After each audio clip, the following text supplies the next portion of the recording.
31 जुलाई 2025 को दिल्ली की सड़कों पर जो तस्वीरें दिखाई पड़ी उसने देश की आत्मा को झकझोर के रख दिया, क्योंकि वो शिक्षक जो लाखों बच्चों को अंधेरे से निकालकर सफलता की रोशनी तक पहुंचाते थे, वो अपने बच्चों के हक की लड़ाई के लिए सड़कों पर उतरे तो लाठियां मिली, हिरासत मिली और पुलिस की बदजुबानी सुनने को मिली। तमाम teacher, Neetu ma'am, Sanjeev sir, अभिनय शर्मा, उनकी जो तस्वीरें आई वो परेशान करने वाली थी।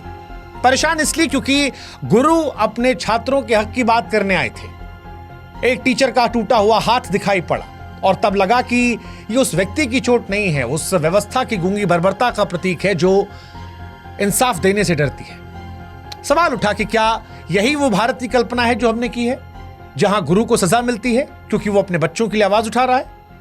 सच कहें तो ये जख्म सिर्फ शरीर पर नहीं है, हर उस मेहनतकश युवा की उम्मीद पर लगे घाव हैं जो दिन रात मेहनत करके नौकरी की आस लगाए बैठा है। ये हर उस माँ बाप की पीड़ा है जो बच्चे को बेहतर कल देना चाहती है। और इसीलिए हम कह रहे हैं कि ये सिर्फ एक प्रदर्शन नहीं है, ये उस व्यवस्था के खिलाफ एक चीख थी जो पारदर्शिता का दावा तो करती है लेकिन सवालों से आंखें चुरा लेती है। जब गुरु और शिष्य दोनों सड़कों पर हों और उनके हिस्से में लाठी आए तो साहब सिर्फ सवाल परीक्षा का नहीं रहता है, फिर सवाल पूरे सिस्टम से उठता है कि कैसा देश है, कैसा लोकतांत्रिक देश है जहां पर न्याय मांगना गुनाह है। क्योंकि जब शिक्षक और छात्र दोनों इंसाफ की मांग करते लहूलुहान हो तो लड़ाई सिर्फ उनकी नहीं होती है, लड़ाई पूरे समाज की होती है। और आज इसीलिए एसएससी सीजीएल विवाद पर जब उम्मीदें टूटी तो हमें लगा कि आइए इनका साथ दे एक बेहतर भविष्य के लिए। एसएससी सीजीएल का विवाद क्या है वो आपको समझाते हैं। दरअसल एसएससी यानी स्टाफ सिलेक्शन कमीशन की सीजीएल परीक्षा हर साल करोड़ों युवाओं के लिए सरकारी नौकरी की उम्मीद लेकर आती है। करीब 3 करोड़ से ज्यादा अभ्यर्थी इस परीक्षा में हिस्सा लेते हैं। अपने और अपने परिवार के बेहतर भविष्य की कल्पना लिए दिन रात वो मेहनत करते हैं। लेकिन हाल के वर्षों में यह परीक्षा नौकरियों का जरिया कम, विवादों के केंद्र ज्यादा बनी है। 2024 के टायर 1 रिजल्ट ने इस पर शक की सुई और तेज की। अचानक ऊंचा कट ऑफ और कुछ खास परीक्षा केंद्रों में लगातार चयन और रोल नंबरों का पैटर्न साफ साफ इशारा कर रहा था कि कुछ तो गड़बड़ है।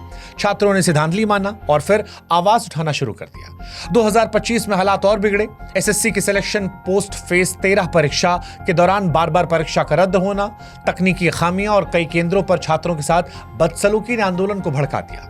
हजारों अभ्यर्थियों और शिक्षक दिल्ली चलो आंदोलन के तहत दिल्ली के जंतर मंतर और कई और इलाकों पर प्रदर्शन करने पहुंचे, न्याय की मांग कर रहे थे। लेकिन इस न्याय की मांग के बीच में इन्हें लाठियां, गिरफ्तारी और इनके गुरुओं की पिटाई को देखना पड़ा।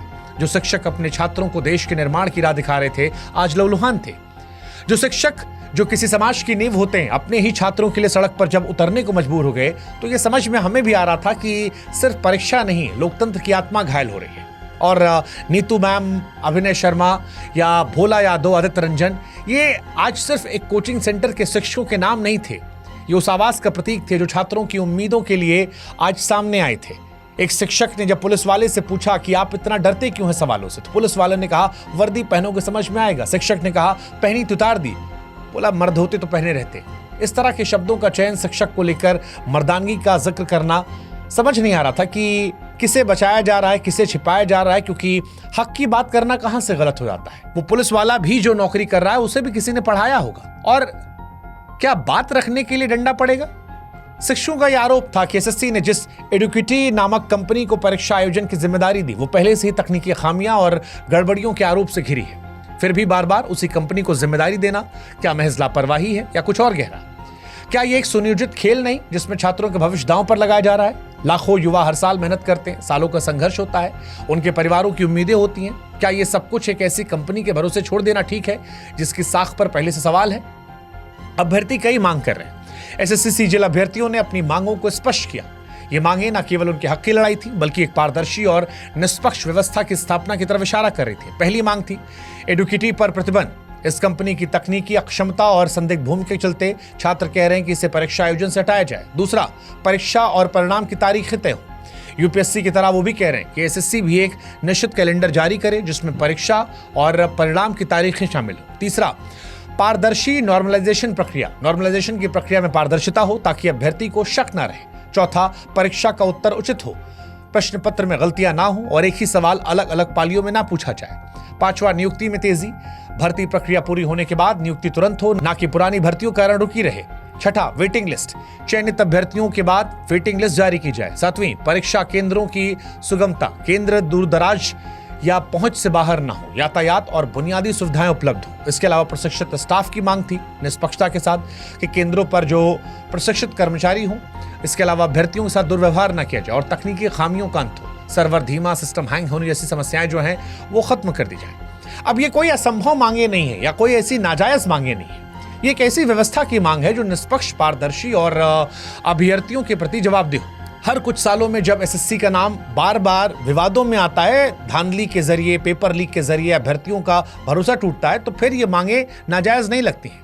2017-18 में जब लाखों युवाओं ने पेपर लीक के खिलाफ सड़कों पर आवाज उठाई थी, तब कहा गया था कि सीबीआई जांच होगी, सुधार होंगे, लेकिन हुआ कुछ नहीं। वही ढाक के 3 पार। ना कोई जवाबदेही तय हुई, ना व्यवस्था बदली। और अब जब 2024 में फिर वही कहानी सामने आई तो छात्रों को झटका लगा और इसी वजह से ये छात्र जो हैं ये खुलकर निकल कर सामने आए। लाखों अभ्यर्थी समझ ही नहीं पाए पिछली बार कि चयन से चूक कैसे गए या किसी और की सेटिंग कैसे उन्हें आगे निकाल गई। 2025 में हालात बेकाबू हैं, छात्र फिर परेशान हैं और इसी वजह से जब तकनीकी खराबियां नहीं कम हो रही, परीक्षा केंद्रों पर बदइंतजामियां नहीं रुक रही, छात्रों का भरोसा टूट रहा है, तब छात्र शिक्षकों के साथ सड़कों पर उतरे थे।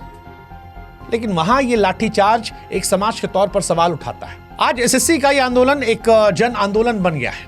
अब सवाल उठ रहा है कि क्या इसे सुना जाएगा, समझा जाएगा, या जो आज तस्वीर दिखाई गई वही रवैया आगे रहेगा। हालांकि ये पहला मौका नहीं है। बीते कुछ सालों में, चाहे वो रेलवे रिफॉर्म की बात की जाए, शिक्षक भर्ती की बात की जाए, तमाम ऐसे संगठन हैं जो अपनी मांगों को लेकर सड़कों पर उतरते हैं और जब भी वो उतरते हैं तो उनकी मांगों को ऐसा लगता है कि अनसुना कर दिया जाता है।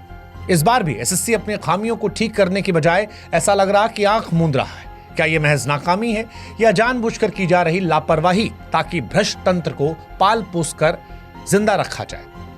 अभ्यर्थी अब सिर्फ परीक्षा नहीं, जवाबदेही की मांग कर रहे हैं। उनका साफ कहना है कि जब तक एसएससी के शीर्ष अधिकारियों को जवाबदेह नहीं ठहराया जाएगा, तब तक ऐसी कंपनियों से पल्ला नहीं छुड़ाया जा सकता जिनकी साख संदिग्ध है। तब तक ये सिलसिला चलता रहेगा।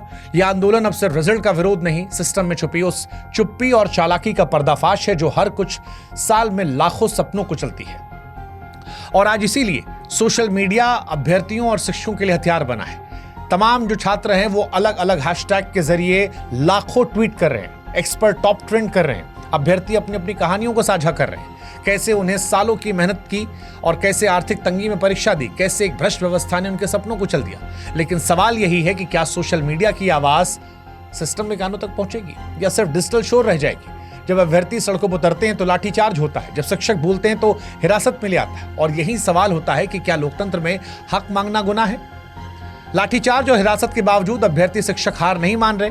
वो नारे लगा रहे कि जब जब युवा बोला सिंहासन डोला। ये नारा उनकी हिम्मत को दर्शाता है। वो जानते हैं कि लड़ाई सिर्फ उनकी नहीं बल्कि करोड़ों युवाओं की है जो सरकारी नौकरी के सपने देख रहे हैं।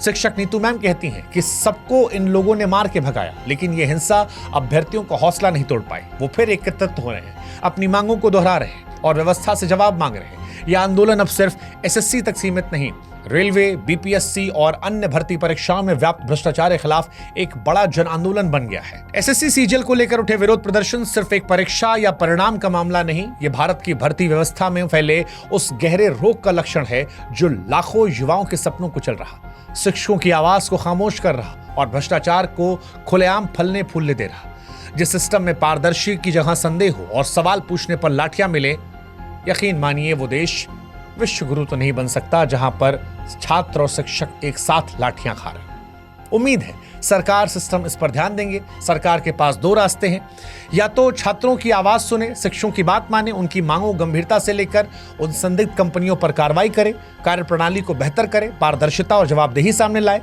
या फिर चुप रहकर इस पूरे भरोसे को रसातल में जाने दे जिसकी बुनियाद पर यह देश खड़ा है। आज युवा और शिक्षक सड़कों पर हैं क्योंकि सिस्टम ने उन्हें हर ओर से निराश किया है। उनके पास न्याय मांगने के सिवा कोई रास्ता नहीं बचा। लेकिन यह साफ है, लाठियां उनकी आवाज को दबा नहीं सकती, डर उन्हें चुप नहीं करा सकता। यह आंदोलन ऐसा लगता है तब तक नहीं रुकेगा जब तक बदलाव नहीं आता। सरकार से हमारी भी गुजारिश है, इतिहास भी यही कहता है कि भारत के युवाओं ने जब भी अन्याय के खिलाफ आवाज उठाई तब सिंहासन हिल गया, पूरी व्यवस्था हिल गई। बेहतर है कि भारत के करोड़ों छात्रों की अलग अलग विषयों को लेकर चिंता जो है उसे अनसुना ना किया जाए, उसे सुना जाए, नहीं तो कहीं ऐसा ना हो कि इतिहास फिर से खुद को दोहरा जाए। इसी उम्मीद के साथ हम उम्मीद करते हैं कि वो कानों तक जो आवाज नहीं पहुंच रही वो पहुंचेगी, और इन छात्रों को, इन शिक्षकों को हमारा भी समर्थन है। जय हिंद, जय भारत, नमस्कार।